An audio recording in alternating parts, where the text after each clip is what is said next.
One of the challenges I think we see in India is that private sector capacity expansion and investment is still lagging public sector. Last few years of growth has been driven by public investment.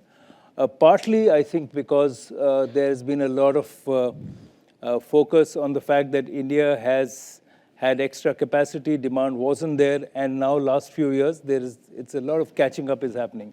I'm going to request all of them, our business leaders in various sectors, to talk about how they see the shift going forward, what can be done to accelerate private sector's play in the economy, especially investment, both financial and direct, with examples of that, and maybe a 2 or 3 minute introduction from them. And since there's a lot of pent-up demand of questions, which I think has not been met. We'd like to take as many thoughts and questions from all of you in the coming few minutes. So maybe I'm going to begin with Mukesh. You've been a serial entrepreneur, and I think there are a few more companies in your belt which you're going to unleash on all of us over the next few years.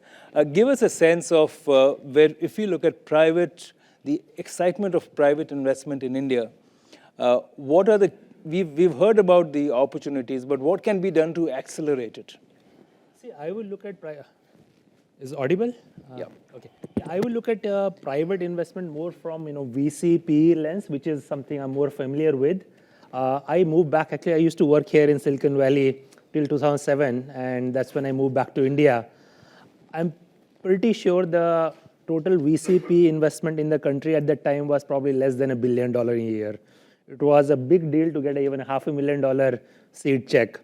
Today, last 3 years in a row, the country has exceeded $60 billion of investment in startups, which has absolutely unleashed the startup ecosystem. I think Mr. Kant talked about tens of thousands of startups. Startup India has been a huge initiative. We have 120 odd unicorns, and I think that's nothing. I have visibility into the kind of entrepreneurs who are coming into now, and the ambition they have. Today the Indian entrepreneurs think they can compete with anybody in the world. So I think this $60 billion on average for the last 3 years is a massive step up compared to where we were 10 years ago.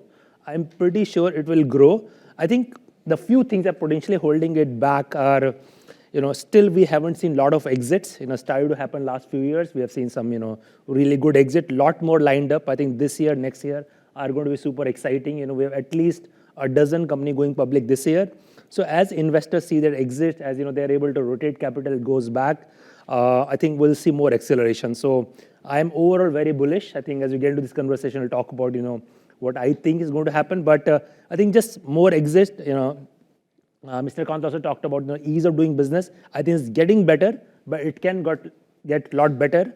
Regulators, a lot of sectors like financial services needs to work closely with regulators. So how regulators engage with startups, especially when you're bringing foreign capital, investors are very cagey about how their investment will be treated. So some of the better clarity around those things will just help boost the ecosystem. But I'm very happy with the pace that we have seen in the last few years.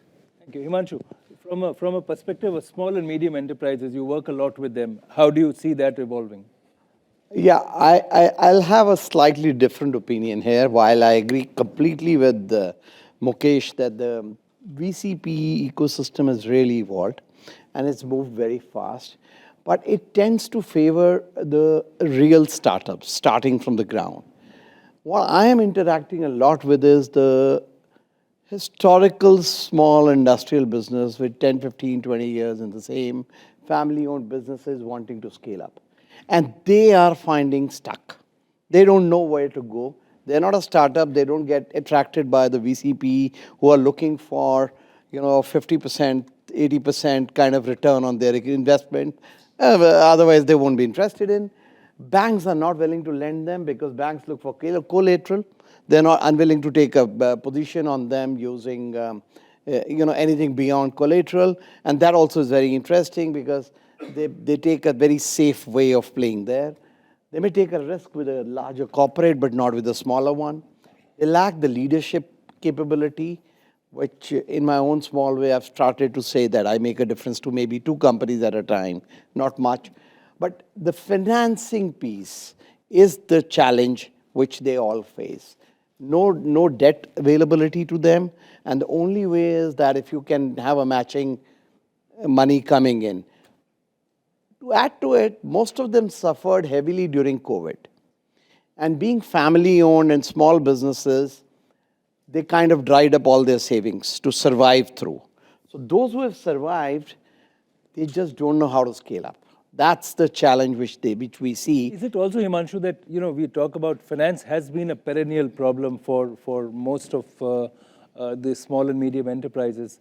And when we talk about digital transformation, which many legacy large companies are embarking on, because of perhaps lack of finance, the small and medium companies cannot even leverage the digital benefits. Is that also a challenge? Not exactly. Many of them have leveraged in their own small cost way.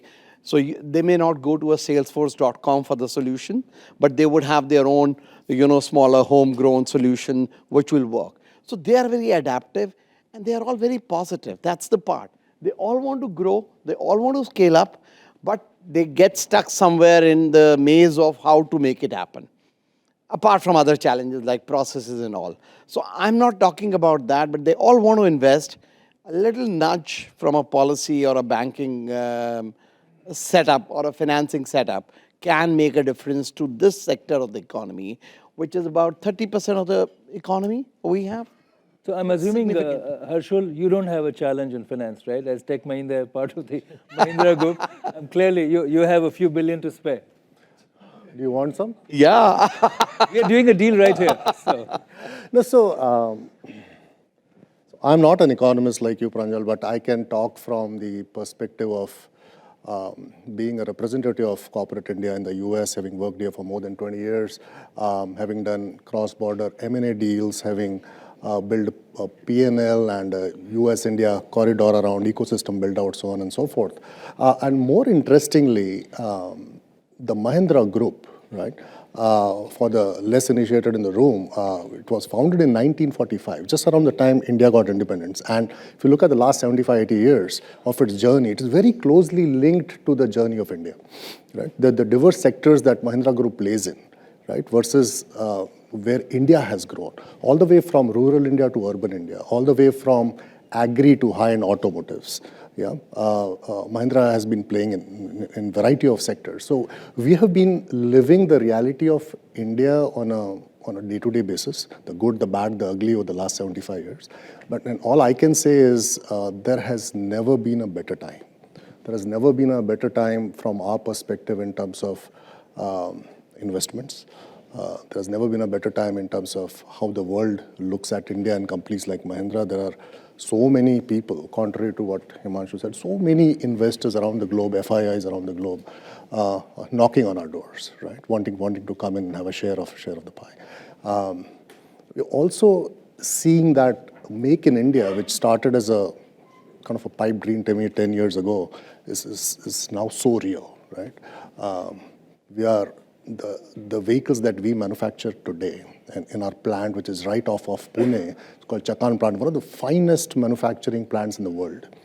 We have had American automotive companies who have come and visited our Mahindra automotive plant, and they said we have nothing close to what you have, right?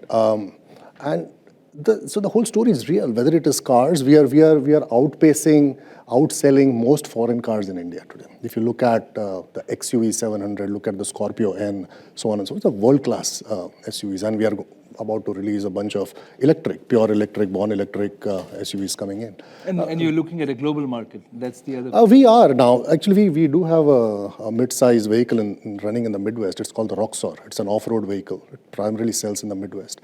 Not many people know that we are the second largest by volume the tractor company in the United States. We have 800 dealerships in the United States, right? So the story about Indian companies going global and also attracting private investments back in India is real now. But do you see any challenges in the growth and expansion plan of private sector in India? We talk a lot about automotive. Automotive has been able to create an ecosystem of vendors, and many of them have grown. But there are still this persistent and nagging doubts that how do we ensure and why is it that private sector, in fact, we've had several ministers and even the Prime Minister said that private sector in India should be more risk-taking. And private sector in India is still not looking at risk in the way that global investors do. What do you say about that? Yeah, so I would say that the historical references probably are not necessarily going to augur the future well, because we are probably looking at a hockey stick kind of a growth when it comes to private investments in India. But India has to differentiate, right? And manufacturing is going to be key. Just last week, Anisha, our CEO, was actually with you, Avinash, at the ABP Network India Idea Summit that you guys did in India. So I'll just repeat what he said, that if by 2047, if India has to be a 35 trillion economy, I think manufacturing has to play a massive role. That's at 25% of the GDP of India has to come from manufacturing. I think it's today about 17, 18%. So that means that manufacturing has to scale by 16 times. Right? And it can't be that Eastern Asian model of manufacturing, the classic manufacturing. I think India needs to start thinking about investing in semiconductors, advanced technologies. And also say from a Tech Mahindra, the technology standpoint, which is where I'm more familiar with, artificial intelligence is where I think India needs to take a pole position. Right? I think if some of these things start falling in place, it will solve for a lot of things for India coming forward. You know, the challenge of manufacturing, I'll come to you for that, Avinash, but challenge of, I spoke to a textile baron in India. For every subsequent plant that was set up by the group, the amount of people they hired was 30% lesser than the previous one, because there was far more automation and sophistication, as you said. So while, you know, investment is growing, but perhaps it's in manufacturing, we'll need more than that to look at the employment issue. And as I said earlier, I think we have to look at livelihood more than just employment. But Avinash, you know, media and entertainment sector is very fascinating in India, because it's perhaps the only sector where small media companies have been able to grow and become fairly big multi-million-dollar organizations. You don't see that in too many sectors. You know, companies which are small production houses have become networks. Existing media has expanded to multiple sectors. How bullish are you in the media sector at a time when everybody, you know, kind of wants to throw stones at you? So those of you who don't know about my company, it's 100-year-old. It completed centenary last year. In 1922, my company started. I also the president of News Broadcaster Association, where the most news broadcasters started broadcasting in this century. There were hardly anyone before that who used to run. But private news began in broadcast only 2000. Years. Yep. 98, 2000 years ago. Yeah, exactly. 2000, right? The thing is that everyone in across the world, Bollywood is our biggest export, right? It's one of the biggest cultural ambassadors. Our ambassador is no more here. She has left I think she's not in this audience right now. But Bollywood is the biggest export. It is the biggest cultural ambassador. And Bollywood is still not an industry status in this country. Now, the investment in the media business has been largely done by private sector. So what does it mean? I mean, for the information of the audience, industry status for movie making, what does it imply positively? So it allows you to access to the capital and private investments from venture capitalist firms or the large banks, that it is easily possible for this industry, which has not happened. Amitabh Bhai also knows it. He himself has lobbied it for long, but industry has not come together on these issues as to it is slightly over-regulated and slightly over-quarrelsome industry as segmented as media and entertainment sector is. The large amount of expansion of this industry has happened because of the private sector investments. And it will continue to do so, but unfortunately, we have not been able to create a Disney in India. And we have a long way to go. But I can tell you, Indian entrepreneurs and Indian businessmen who are into media entertainment sector have huge potential. You have seen original formats coming in television, which has come from India. More and more Indian companies are experimenting. I mean, Satyameva Jayate, for example, when Star Plus did it, it was an original format on a entertainment channel show. Dance India Dance, which was done on entertainment channel, was an original format show which was designed in India, and these are now becoming international franchise.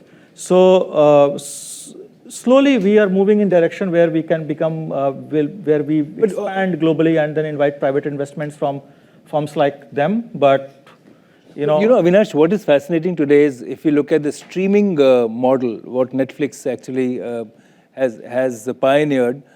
Fascinatingly, I think there are similar competing streaming services in 25 different languages in the country.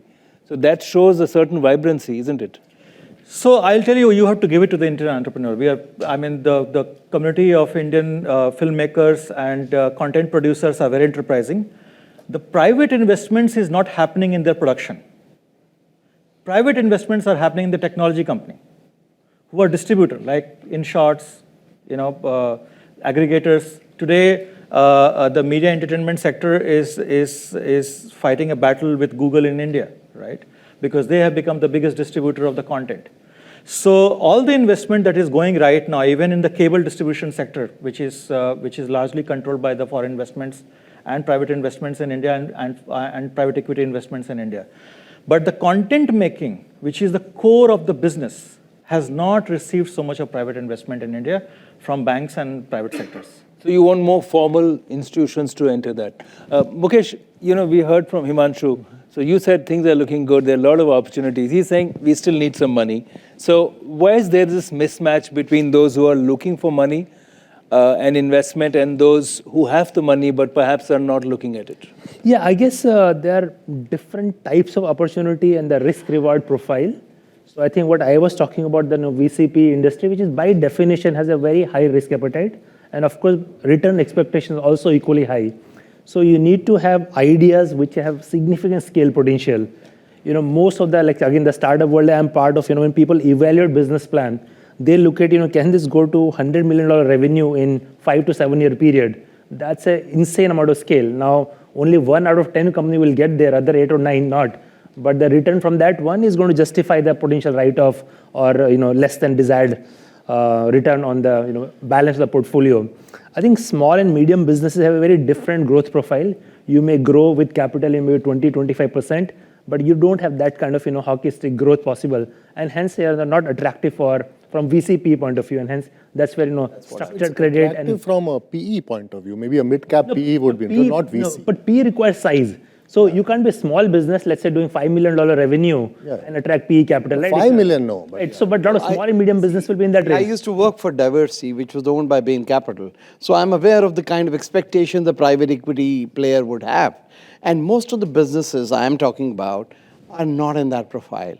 They are more like run-of-the-mill old businesses, which... Himanshu, I need a solution. Maybe I just want to add just one more thing, clarify. See, again, in the VC world also, people start calling these lifestyle businesses. So the entrepreneur who has, let's say, 20 crore business, right, and it can still growing 20-25%, but no one really wants to invest because this will not become 500 crore business. So this person is kind of stuck, even if they has ambition.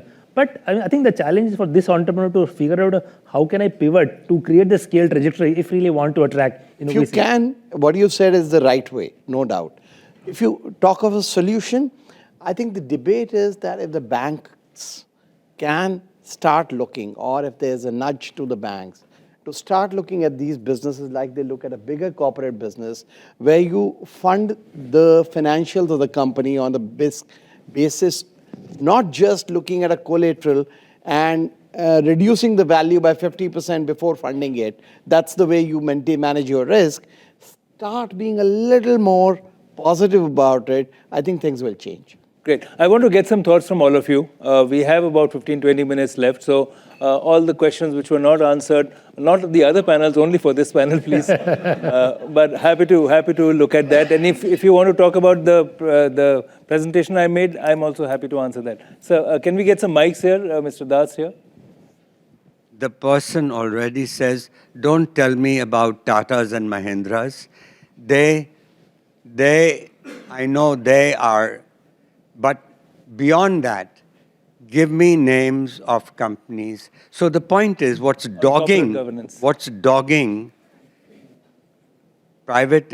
foreign direct investment or in smaller companies or in even growing large companies is this image of what Baiju has done, Perfect. So we got that. Let me get one more question. The lady over there, please, and then Shaji. That's a very good point, Mr. Das. I think corporate governance and generally governance is a thing which we need to work on. Yes, please. Please introduce yourself too.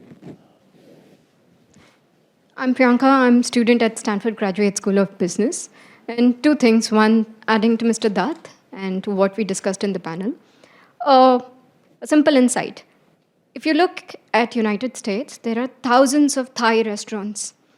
And there's a reason. In 2002, the government of Thailand explicitly gave a lot of incentives, financial incentives, and a lot of other benefits to Thai chefs to go ahead and open their restaurants around the world.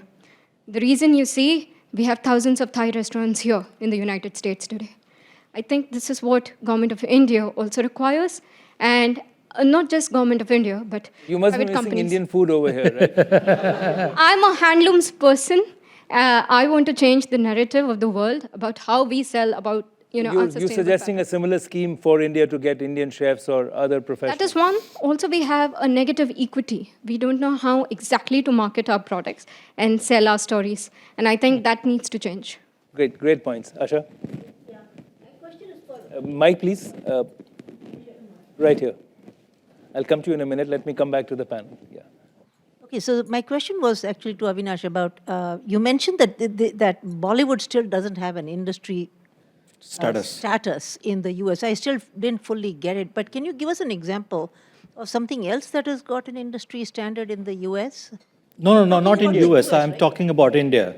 In You know, India. Bollywood is an Movie making as an is industry, movie making as an activity is not considered an industry in the government rules, which means that banks cannot invest, put their money because it's not classified as an industry. Is there any effort to tackle that? No, so there is a lot of this discussion has been happening since Sushma Swaraj was R&B minister, and she tried hard to get it done. But there are differences on how, because this is a very informal sector. There are gig workers, people come and work for a movie. The point that I'm making is that look, there is a huge opportunity in India for a private investment in content creation business. But what is happening is that the investment is going into content aggregator business and not in the creation business. And unless you don't fund the creation business, the aggregator business will not go very far.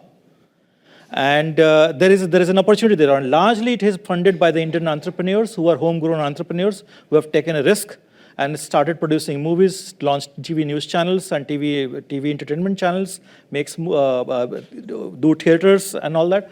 But it requires, and the problem with the private equity is this, that they want multiples, very short time. And content making business does not do like that. It has an impact on the society. It works there is a social contract that what business we are in. And that is not supported by the private equity business. And that is where there's disconnect. Okay, I think we should have had more P guys here on the panel, but Mukesh, for the moment, we'll have to do with you. So could you also address the governance issue? Because we see that while we have more than 100 unicorns, we also see a cloud over some of them.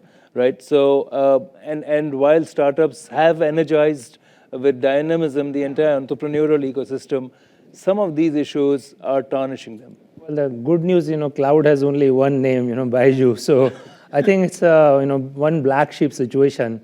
See, I was part of, Myntra Flipkart ecosystem, and when Walmart bought Flipkart, investors, made $20 billion. The amount of coverage that Flipkart has gotten compared to Baiju is not even, anywhere close to this.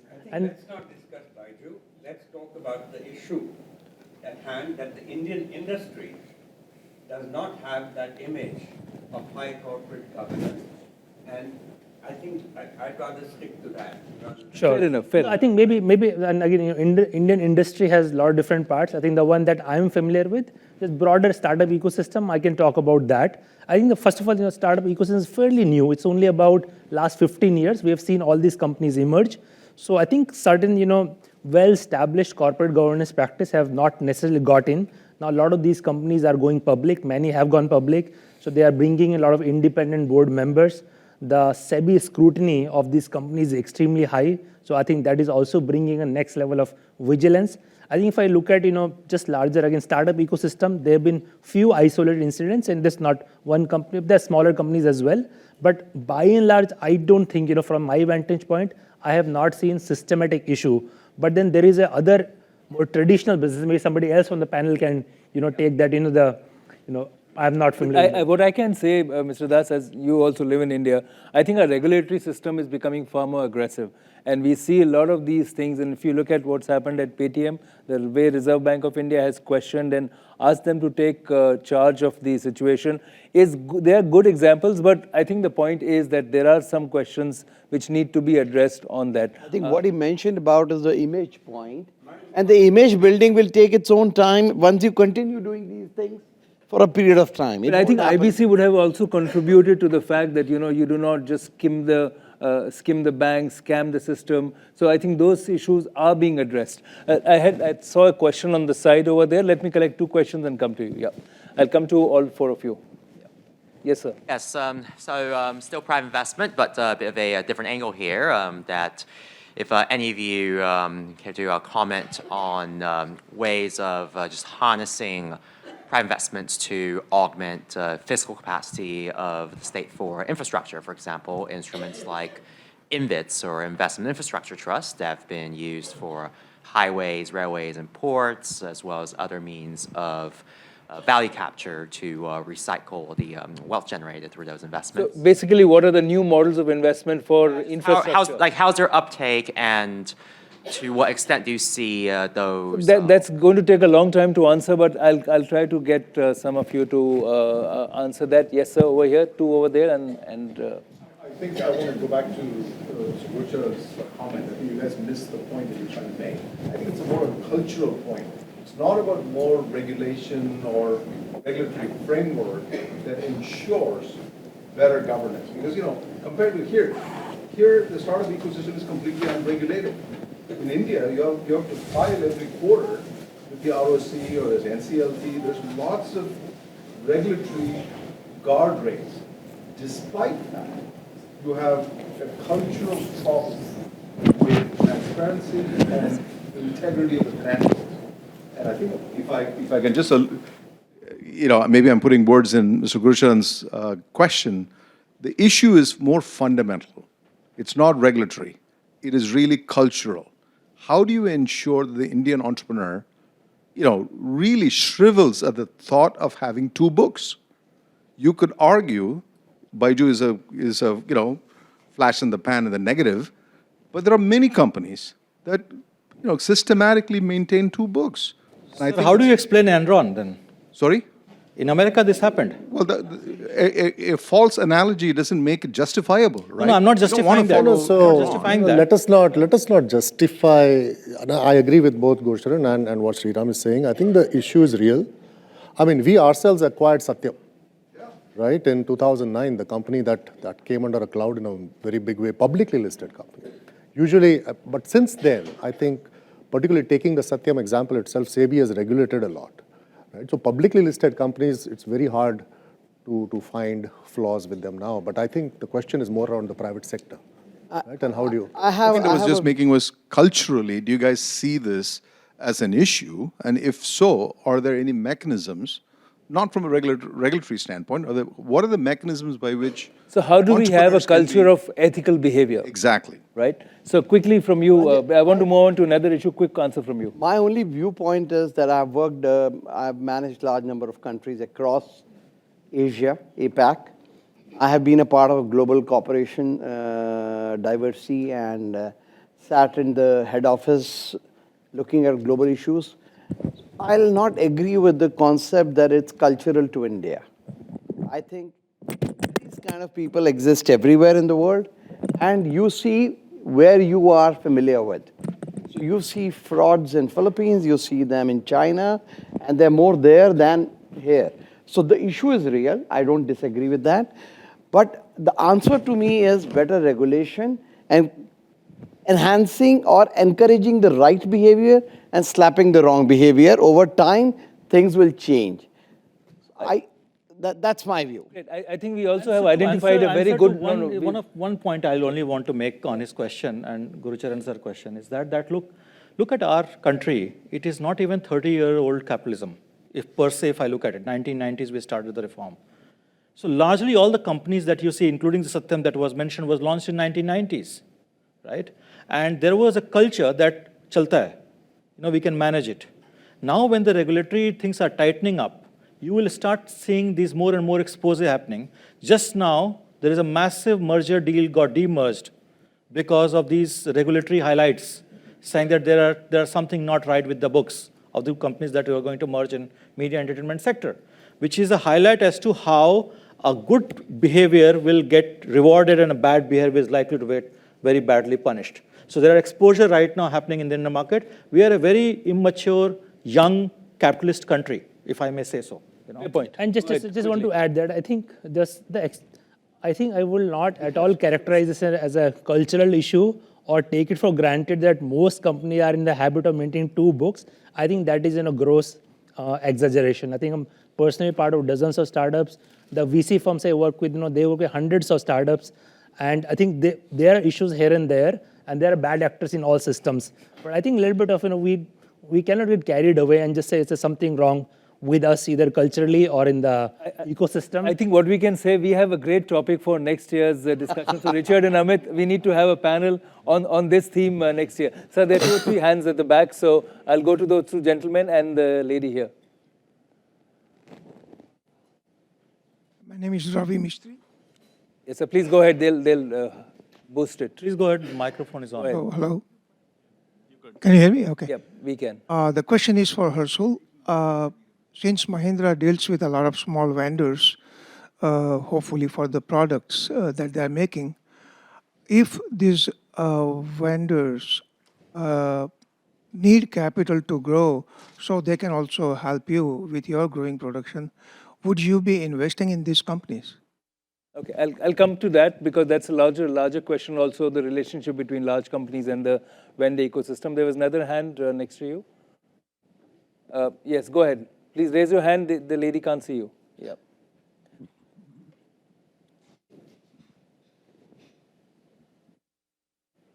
Thank you. My name is Ankit. I'm from Stanford Business School. Question is for Harshul. Okay, he can't monopolize everything, but go ahead.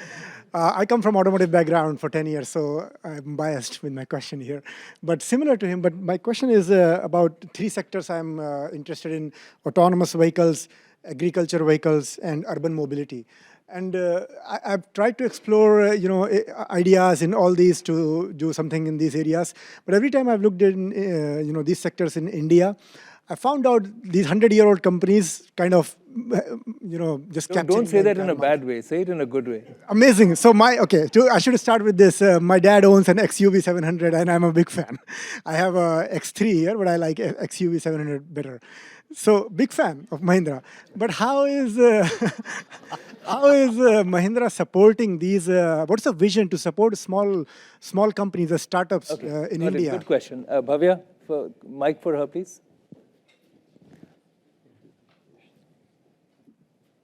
Hi, I'm Bhavya. So my question is actually to you, Pranjal. You said informal is the new formal sector in your presentation.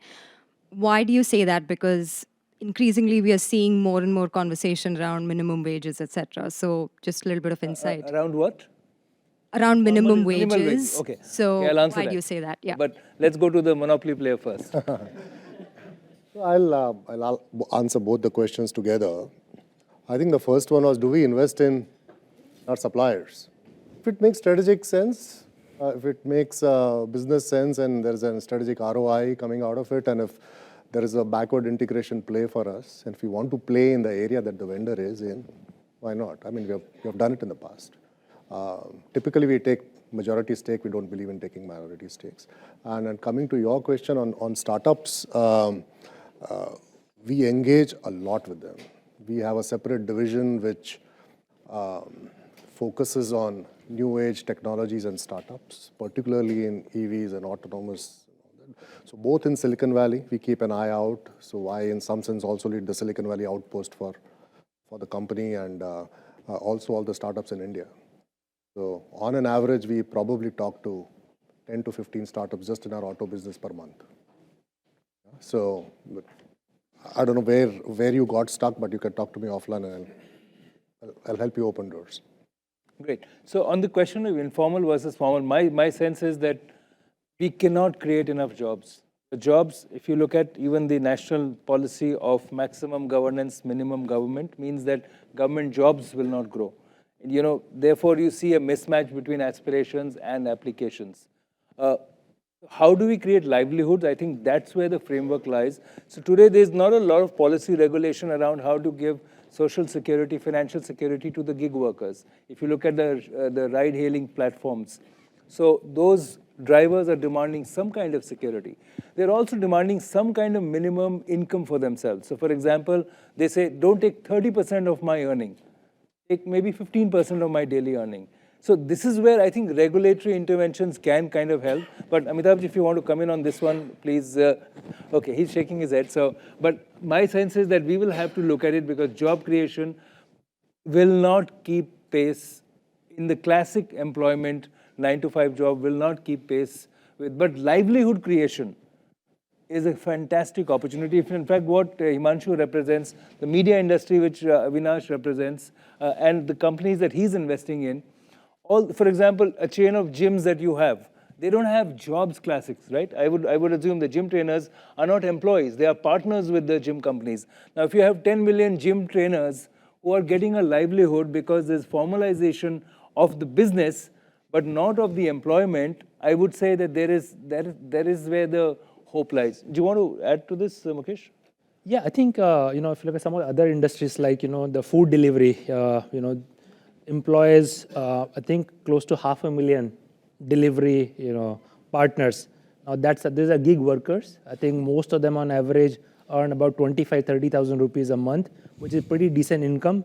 And a lot of flexibility they can choose. They can work longer hours some day, lesser hours some days. I think some more benefit can potentially come in, but these jobs didn't exist. So these were, similarly, Ola and Uber, together have created, over 1 million jobs, a lot more income for the auto drivers and so on. So you don't call it job. I mean, it's not a job. It's right? livelihood. I think it's a better term. So there's something called the app economy, which is supposed to be the key force for making sure people have a livelihood. Right. It's a gig economy is the French. Absolutely. We have the lady over there, Rajat, and the two ladies at the back. Rajat, can we begin with Rajat, please? Yeah, you have the mic, so. Question. I just had a comment because I don't want to sound presumptuous, but Mr. Gursharan Das's question is extremely important. Okay. And I just had a comment, very quick comment, which is that. I hope, Mr. Das, you have not created a cartel of questions, right? No. That's a governance issue. It's a comment on corporate governance. India and the rest of the world. I mean, India doesn't have a monopoly on corruption. I mean, that's clear, right? Corruption happens everywhere, sometimes more, sometimes less. But the global financial crisis that emerged in the United States was a crisis as much of regulation, I think, as much of enforcement. I think where India lacks is in good, consistent, efficient enforcement, so that people then feel that they can get away with it. So even before ex ante, they will take decisions knowing that the system will not be responsive. And I think enforcement is the key, really. That's right. Can I, 1A? Okay, you grab the mic. Okay, great. I'm sorry, I disagree. I don't think we should try and ask questions like, is it culture? Right. Because culture we know.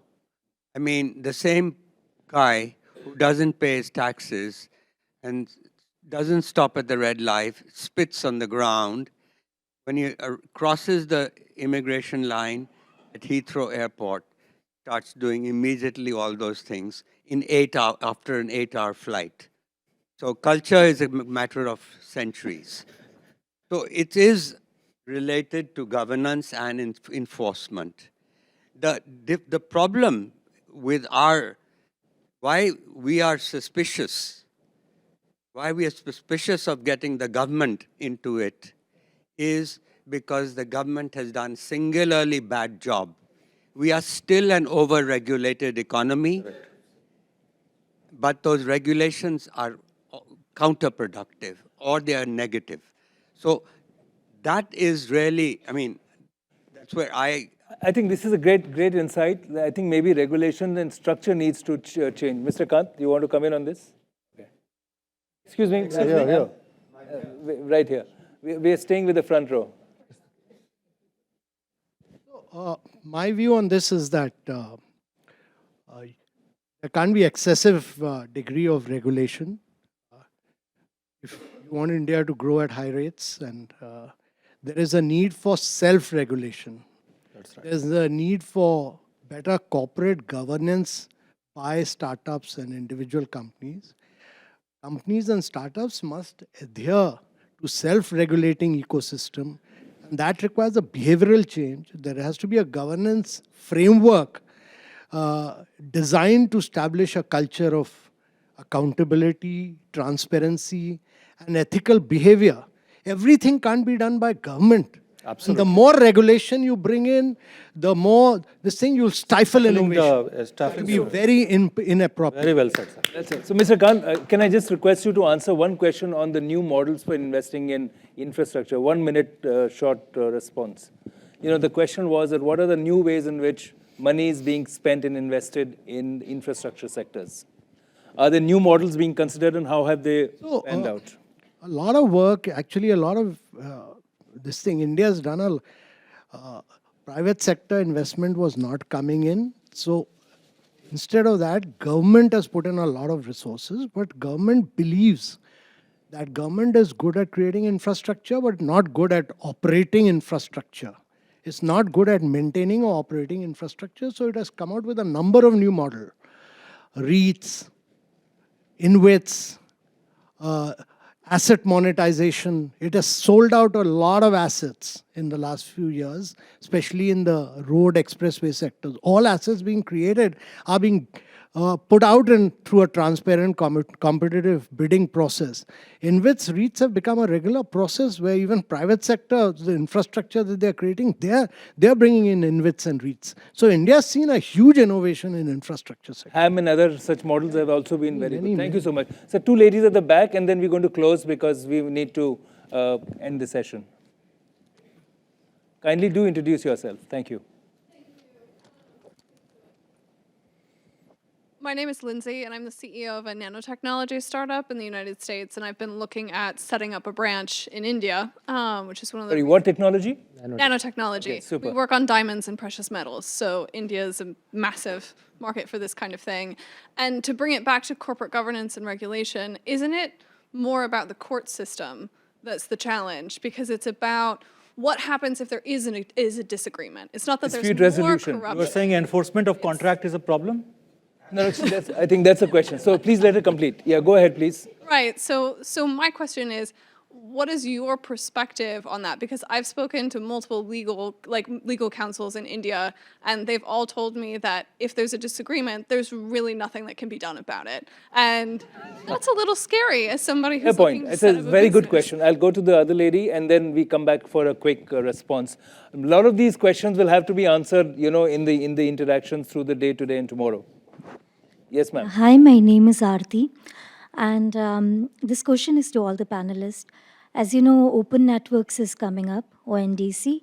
What do you see as opportunities and how do you see challenges there? Because that's we did some experiments with Kochi Metro, there were some experiments in Bangalore, and I think that's what the future is, because we are moving towards energy reliance where open networks can play a very, very important role. The same is with That's a great thought. Oh, I'm going to come to Mukesh for that because there's nobody better than him to look at that. But I'm going to request all of you, Himanshu, and then you to quickly respond on dispute resolution, conflict. How do you see that panning out? Quickly, an answer from you. I would say it's not hopeless, as your lawyer sounded to you. But yes, it's a challenge getting a clear court verdict in time. Now, the only thing which I believe is that in India, it still matters when you're choosing your partners anywhere to look at the context, look at the, it's not just a legal contract which runs the conduct of two organizations. It's the body language, the personality, and a lot of other things, which is true for most of Asia. When you do business in Japan or China, you deal with individuals, you get comfortable with each other, feeling and start trusting, and then you do business. It's not to that extent, but an element of that is found in most Indian dealings. You need to be able to trust the person before you start dealing with it. Trust but verify. Trust but verify. So, Harshal, quick. Both are a challenge, I agree with you at this point. 30 seconds from you, Harshal. Yeah, no, I don't have a perspective which is too different from him. So. Okay, so more of the same. Avinash, you were saying whether contract enforcement. No, she asked a No, question. I'm asking you, in your sector, for example, how good or bad is it? I think in my sector, one of the things that works very well, and what Amitabh also said just now, is that the government is not so much interfering in our business. Because if you look at our sector, largely it is done by the private sector. There is only one company which Government of India runs called Doordarshan or Prasar Bharati. 99% of the business is still done by the private sector. And it is done on the mutual trust. There are producers, there are story writers, screenplayers. They all sign contract with each other. And there are multinational companies like Disney. You have got Amazon movies, Netflix. They're all working in India. And I can tell you one of my company deals with them, and it is absolutely perfect. There's no problem of enforcement of contract. Yes, but you have to, when they see, I'll also make a point. Somebody mentioned about Thailand chefs and all that, etc. And there is just a news right now that the European Union is going to sue the Build Your Dreams company because they are being subsidized by the Chinese government. When you come and deal in India, India is a democracy. When you go and deal in China or in Thailand, they are either not democracy or quasi-democracy, right? So things that you get done there is not similar that the way you get done in India. At least you know what are the processes, and those processes are transparent. You may or may not like those processes, but finally those processes works over a longer period of time, and it's transparent for everyone. Thank you. Yes, quickly, Arun. Can we have a mic for Arun, please? Arun, sir, you don't have a question to me, right? A quick comment from you, yeah. Brush this under the carpet. This is a very big issue. Like the big progress is made in general ease of doing business processes or the IBP breakthrough. You need a breakthrough in dispute resolution. In India's democracy, and so is the US. Compare the US legal system and the dispute resolution system in the US to India. Day and night. So I don't think we should sit back and say it's all okay. Not all. It needs to be cracked. I think it's important that everybody addresses it. There are ways to do it. People know how to do it. It's not like people don't know how to do it. And once the kind of government gets around to doing it, it'll be a big deal. And I think it should be done. Thanks, Arun. A quick one on ONDC, Mukesh, and then we end. Yeah, ONDC, I think it's a continued evolution of India's stack or digital public infrastructure. I think it has done incredible job on variety of sectors. I think e-commerce is something which used to be very capital intensive. Only few companies had kind of built, benefited from the network effect, and the smaller retailers were being left out. But ONDC, really levels a playing field. It's anyone can list their inventory on ONDC and get access to demand across all the platforms. It's still early, but I think I'm very optimistic about the future of ONDC. And I think this digital public infrastructure is continuing to go from strength to strength. Creating this inclusive environment for small businesses and individuals across all sectors. So I think let's watch ONDC with a lot of interest in the coming years. And I think if we are able to include long tail of retailers and smaller manufacturers on the ONDC backbone, I think it will do great for overall growth of retail in the country. I think the success of a good panel discussion is that 5 new topics have come out of this. So Amit and Richard, again, I think from culture to corporate governance to branding to reputation to dispute resolution to the informal economy, I think there's so much more to unpack. And, there is a huge set of changes happening in India simultaneously. Not everything is going to work as planned, but the fact is that India is perhaps one of the most dynamic countries and with a multi-dimensional transformation taking place. But please join me in thanking the panel for this wonderful discussion.